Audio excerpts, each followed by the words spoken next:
and on the lack of progress in implementing the resolution on humanitarian access and assistance.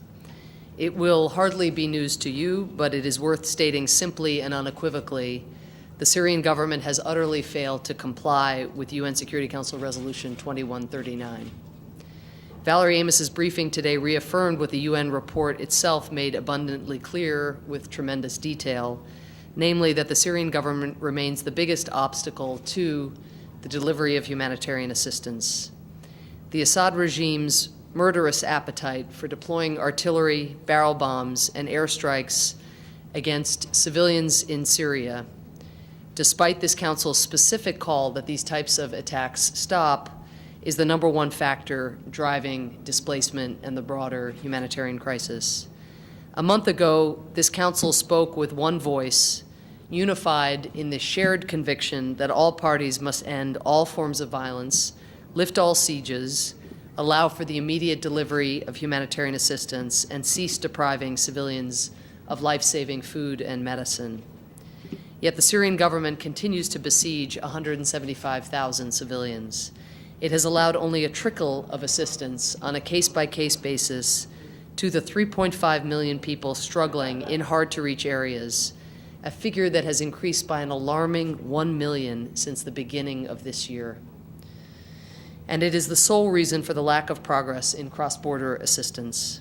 Cross-border assistance would allow the UN and its partners access to almost 4 million people.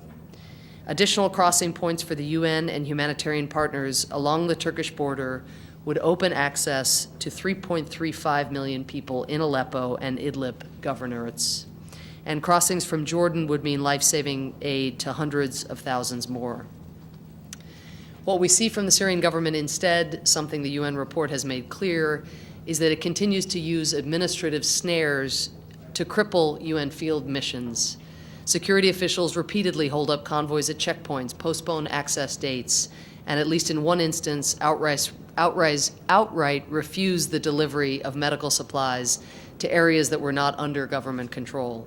Government officials continually remove medical supplies from convoys, and in one recent instance did so claiming there were no functioning health facilities at the convoy's destination, which was untrue.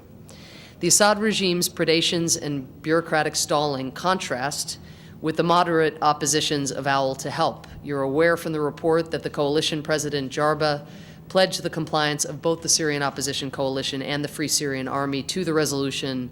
Further, the Dara Military Council issued a statement earlier this month vowing to facilitate humanitarian missions in the area. The moderate opposition has, in fact, cooperated in facilitating aid deliveries, including in Aleppo and Idlib, and the United States will continue to ask them to do more. In the coming days, we'll be working with our council colleagues on what further steps are available to ensure compliance with the resolution's provisions.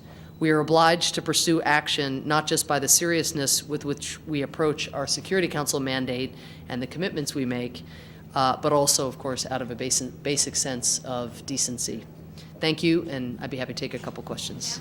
Thank you. Ambassador, as you said and Ms. Amos said, this report was bleak, barrel bombs, noncompliance by the Syrian government. You said next steps, and you'll talk about it, but what are you recommending for next steps to make it more robust?